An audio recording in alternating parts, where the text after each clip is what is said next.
Okay, lots of emotion surrounding Quake Champions. I just wanted to give some history. So in 1998, I was happily playing this game, Quake 2 Capture the Flag. Then in 1999, they released Quake 3 Demo Test. At first we were all amazed by the graphics and just the new game style, but then the reality set in. They changed the movement, Capture the Flag had no grapple and text, and suddenly it wasn't so fun. We used to get amazing captures using grapple, and the text would be shared among teammates. That added layers upon layers of strategy to an already awesome game. I won't go into an in-depth explanation here, but just having auto dock which recharged your health. You could actually share it among teammates so you could have all your defenders on full health. And you could even charge up attackers before they made flag runs too. Quake 3 CTF was just deathmatch with flags, aka boring. So what did I do? I kept reviving Quake 2 CTF until it finally died completely for us in about 2004 or 5. So when Quake 3 first came out, we complained, we insulted everything, we gave id Software so much hate. I mean, how could they destroy the best game ever? What was wrong with them? What were they thinking? I imagine that's how Quake World fans felt when Quake 2 came out, yet Quake 2 was the game we loved most. Then Quake 4 came out later, but that really did suck. It would have been fine after Sync Error helped fix many of the problems, but it was still limited to 60 FPS, so we stayed with Quake 3, and of course later, Quake Live. My point here is that all this hate for the game is nothing new. Quake has always brought out people's emotions because they fall in love with it. It's a very passionate fanbase, and while it must be hard to get so much hateful criticism, the developers must be proud that something they made can bring out such emotion in people. So why am I making this video? Because Quake now has champions, different abilities. They're going against one of the basic rules of Quake. Every player is equal at the start of the game. No advantages and no differences, other than spawn location. It's up to the player's own abilities to get an advantage. Now players have specials, it's instantly unbalanced. I'm skeptical about this too, and I'm so tempted to go back into my old complaining and hateful mode from the Quake 2 and Quake 3 transition. But you know something? I now actually prefer rocket jumping over grappling. If I didn't give Quake 3 a proper chance, I would never have learned to rocket jump. And the way I play Quake 3 and Quake Live is actually the basis for my entire channel. I now have over 60,000 subscribers for mostly gaming mouse reviews. I would never have believed this would happen. You never really know what's going to come, you just have to go with it. And that's my next point. No matter how bad you think something is, you don't truly learn how amazing the game can be until you give it a fair chance. And worst of all, you might miss out on something special.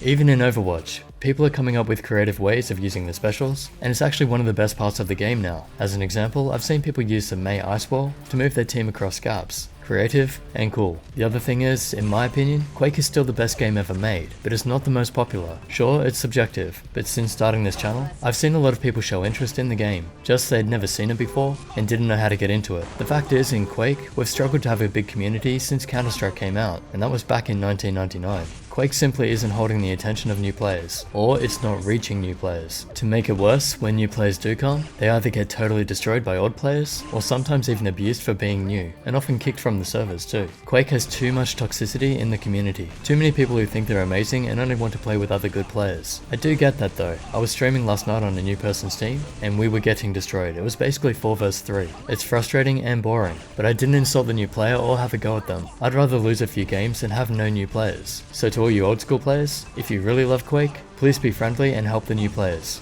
You're good at Quake? That's great, but how about you become a good ambassador for the game? Quake should be the top. How about we give new players a chance to join us in what we love instead of hating on them? I will just say though, there are a lot of supportive players too. This is just addressed to the people that are actually causing an issue. I think we're actually quite lucky, because if you look at the Quake Champions gameplay so far, it looks like it plays very similar to Quake 3, which is what most of us play now or played last. So it's not like they took something away as such. They modified something and changed the way it plays, but I think just having rocket jumping and strafe jumping should make us feel at home enough. Also, all the weapons are basically the same. So let's just accept that it's going to be something new, it's not going to play exactly the same, and hopefully we can find a way to make the game fun, and even better than before. I mean, there is a chance it could fail, but I'm very hopeful. And also, because there will be a lot of new players, the teams might still be balanced. All I'm asking there is to be encouraging and welcoming. We have a rare chance to make Quake what it should be. We haven't had this chance in a decade. So please don't let yourself, Quake, or the community down. Even if you disagree with their decisions or don't like the direction of the game, show your support for id Software, the development team, and the community. I'm not saying blindly follow anything, you can still be critical, but be friendly and respectful about it. I can tell you now, as someone in the public eye, I just don't listen to anyone who sends me hate anymore. Either talk to me with respect or be ignored. I generally don't have time for bad attitudes. No one owes you anything, you should not have a sense of entitlement with any of this. Don't want the game, don't pay for it, and don't play it. simple. And some people even complain about things not being free, like the dev teams can just magically create games without food, water or shelter. In the real world, people work, get paid, pay other people for things they need to survive, and society functions. That's why even though Quake Champions is going to be free to play, as one character, I'm going to buy the Champion Pack, just to support Quake and the dev team. They've given me my favorite games for the last 18 years. It's the least I can do. I'm not saying you have to, I'm just suggesting if we want Quake to be a success, we have to put effort into building the community and supporting the dev team. I really hope you can join me in that mindset in some way. The negativity is actually just sad to see. But to answer the question, yes, I'm very optimistic about Quake Champions. It's looking amazing. Even with the differences, I'm going to play it as much as I possibly can. Really can't wait. Hope I can get into the beta soon. I don't have a key yet because I'm in Australia, but once I do, I absolutely will be playing. So thanks for watching. Stay tuned for hopefully a lot more Quake Champions videos in the future, and of course the usual gaming mice and product reviews. If you want to help support the channel, you can use the links in the description. Otherwise, just subscribe, like and share this video, and I'll catch you in the next.